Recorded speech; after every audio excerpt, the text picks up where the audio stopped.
Hey guys, hey YouTube, it is Stanley again. Man, today was actually a nice day. I would continue from where I start from the USD card, United States Canadian dollars. So I will show what happened on the trade, man. Discipline, discipline, determination. But discipline is all you need in trading. You need discipline. You can read about reminiscences of a stock operator, and you can also read about trading in the zone. Trading in the zone helps you build your psychology. Okay, the market would always test your trading psychology. It will always test your emotions. Trading will always test you. Okay, so remember that you're trading against the giants.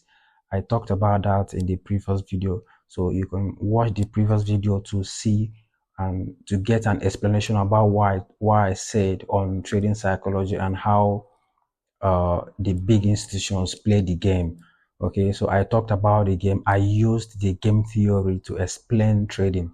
All right, so I would talk about what happened, what transpired on the trade I had. I've been holding that trade since it is it is Thursday today, and I've been holding the trade since Tuesday, and I'm going to show you what happened on the chart.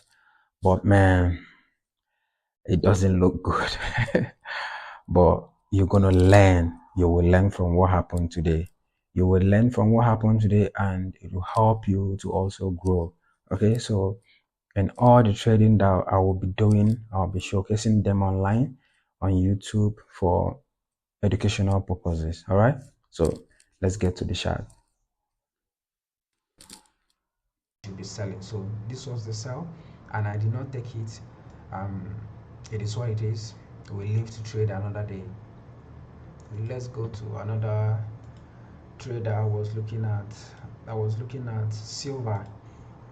I started looking at silver quite recently. I think I've not actually. I wanted to take a trade on silver, but I was kind of iffy about taking a trade on silver because it was actually my first time, and but I didn't take it.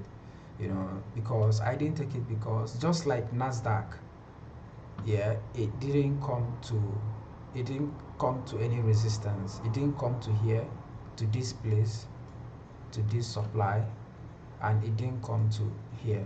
So that was the reason why I did not take the silver trade. Though it was breaking structure to the downside, but I didn't take the trade because it did not meet the requirements for me to take the trade. Okay, yeah, so that was all. Just silver, Nasdaq, and USD card. All right, so I'm gonna explain something quite fast. I will share this trade is sad. I will share a Microsoft PowerPoint on something I just prepared just to enlighten you about what happened today. All right, I want to enlighten you about what happened today, and that is paying attention to US equities. Okay, paying attention to US equities is very good because we as traders, as forex traders, we don't pay attention to US equities. US equities are you can call them the Magnificent Seven and other stocks. They are stocks. Okay, they are US stocks. So US stocks are called US equities. All right. So US equities, they are like Tesla, Google, um, Meta, that's Facebook. You've got uh, Nvidia. You've got Apple. Okay, so these are the kind of the big giants. I think I'm missing one or something like that. So they are the US equities, and we as the traders, I don't know, like, because I'm trading Nasdaq. Okay, but this relates to if you're trading currency pair. If you're trading currency pair, you have to be looking at what the performance of the US equities, especially if you're trading USD crosses. By USD crosses, I mean currency pairs that have US dollars as the base currency or as the host currency.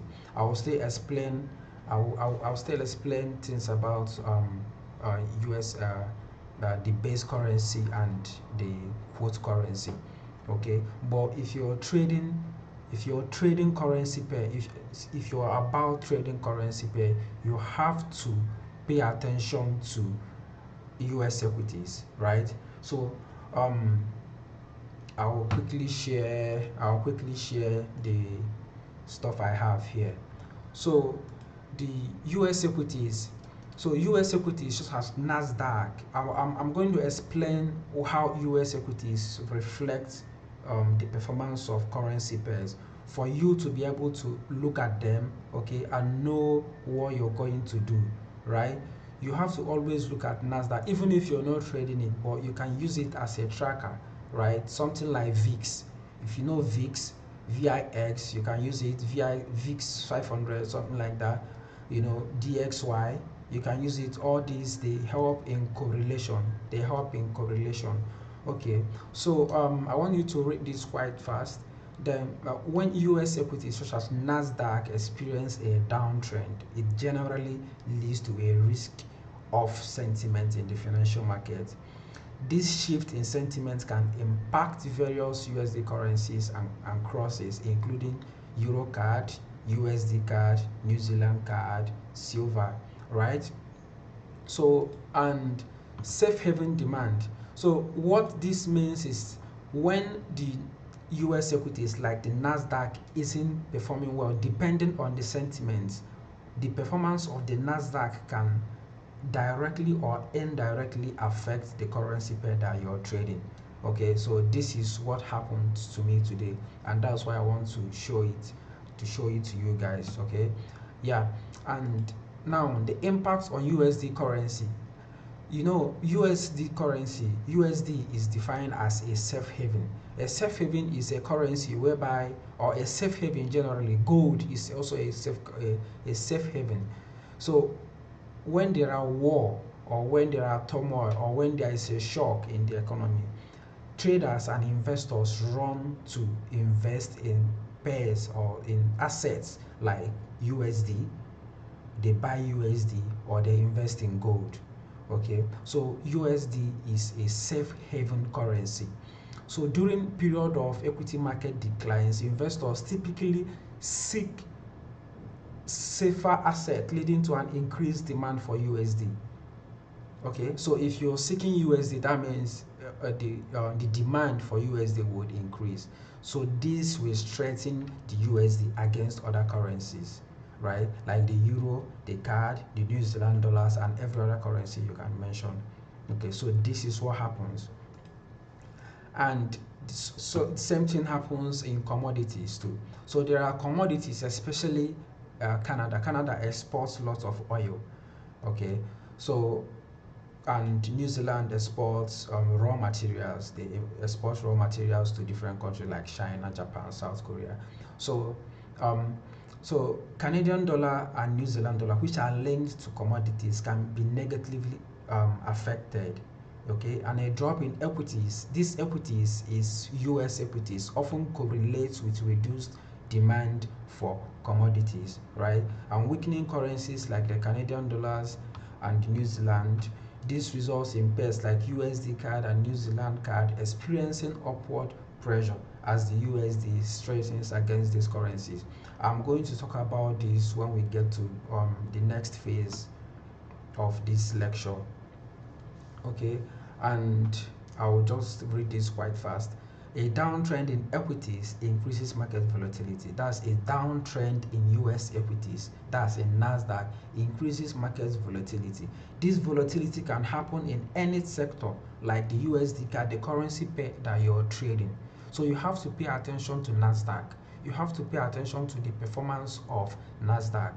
Okay, so which can lead to larger swing in currency pairs. For example, the Euro USD may become more volatile as investors move on between the euro and the USD based on changing risk appetite. Okay, so you have to, if you're trading currency pairs, you have to always check what's happening on the Nasdaq, and you have to always be updated on US news. Okay, yeah, and Euro card, this pair can become very volatile with strengthening USD, you know, risk of sentiment and weakening Canadian dollars due to commodity links. All right.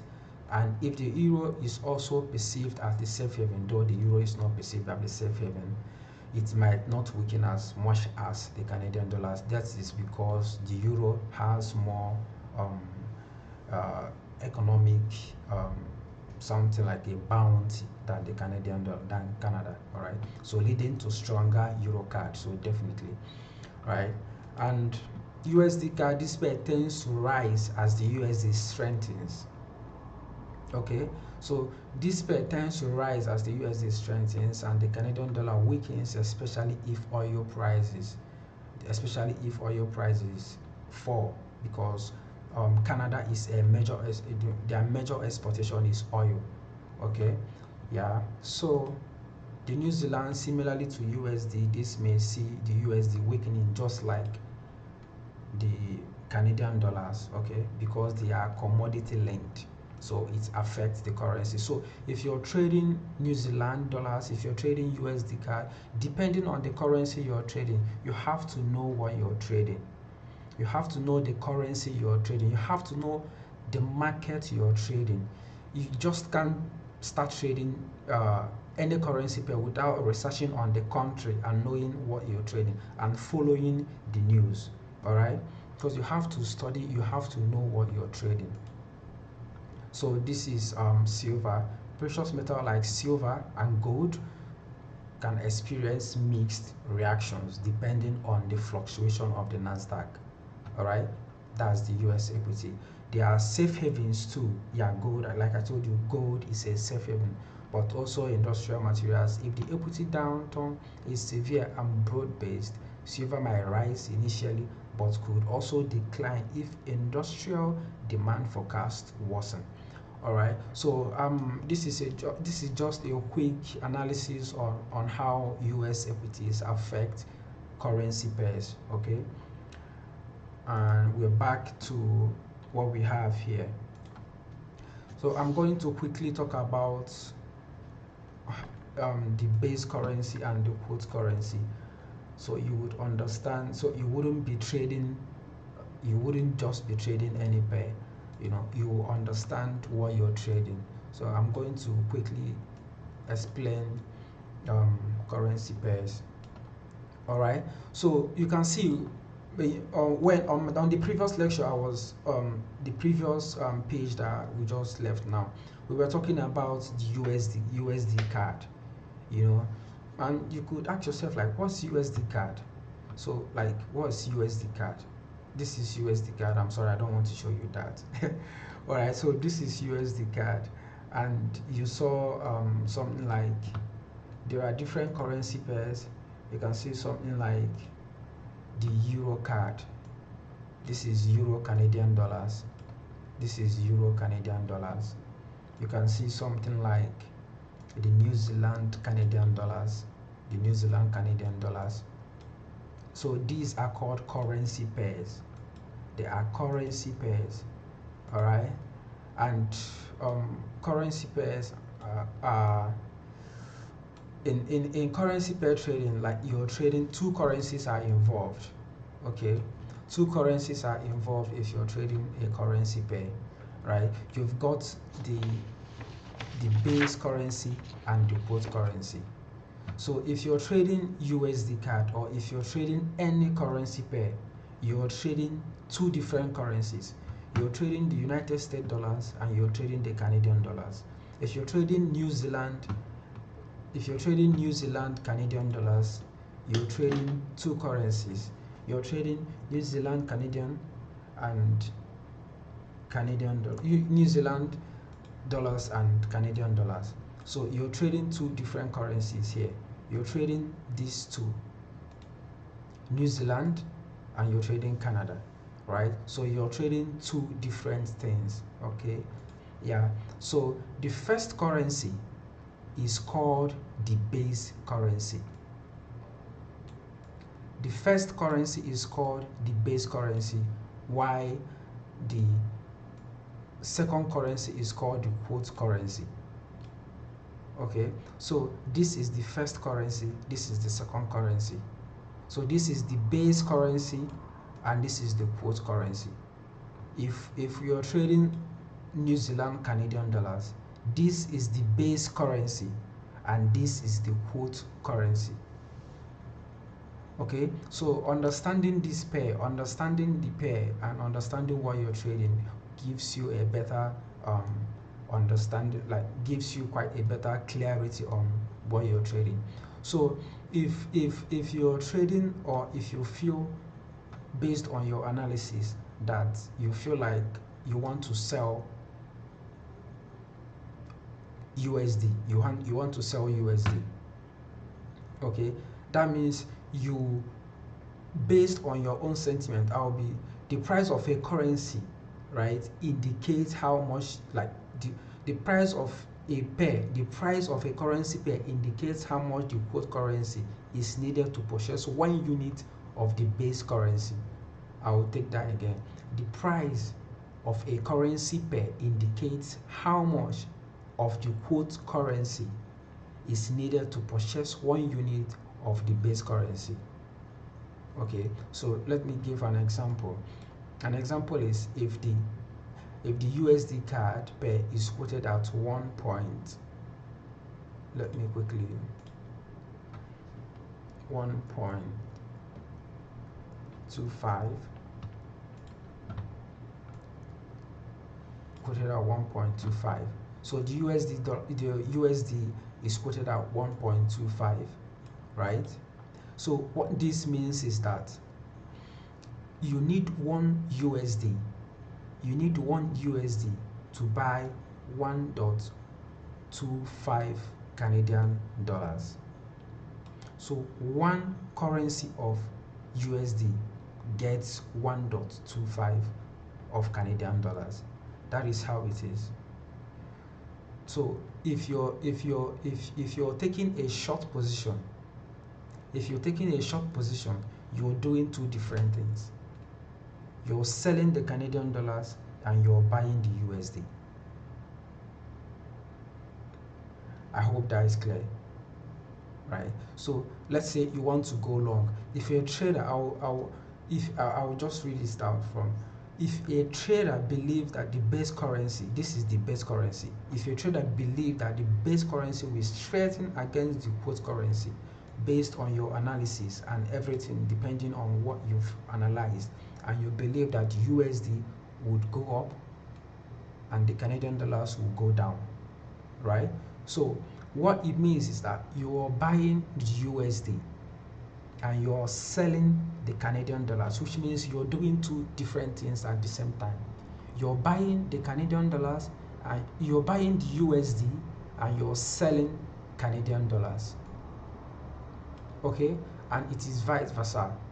If you're trying to go short, it means that you're selling Canadian dollars and you're buying. I hope I'm not confusing, right? So if you're going short, it means that you're selling USD and you're buying Canadian dollars. That is how it is.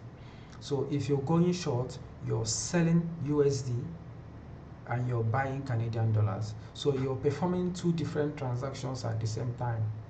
Okay, so it might be quite complicated, but once I will pretty make another video on that, explaining like putting more currencies to differentiate it and educate more on the currency pair. So you're not just buying or clicking a buy on a sell, you're buying and you're selling at the same time. So that is how it works on a currency pair. Okay, yeah. So, and I'm going to make a second video on this and explain more in details about currency pair. This is the last video we're going to make on USD card. If they give us another setup, we're going to take it. So I hope you understand this, and please subscribe to the channel, and I hope they give us a nice trade here. All right, see you on the next video. Bye.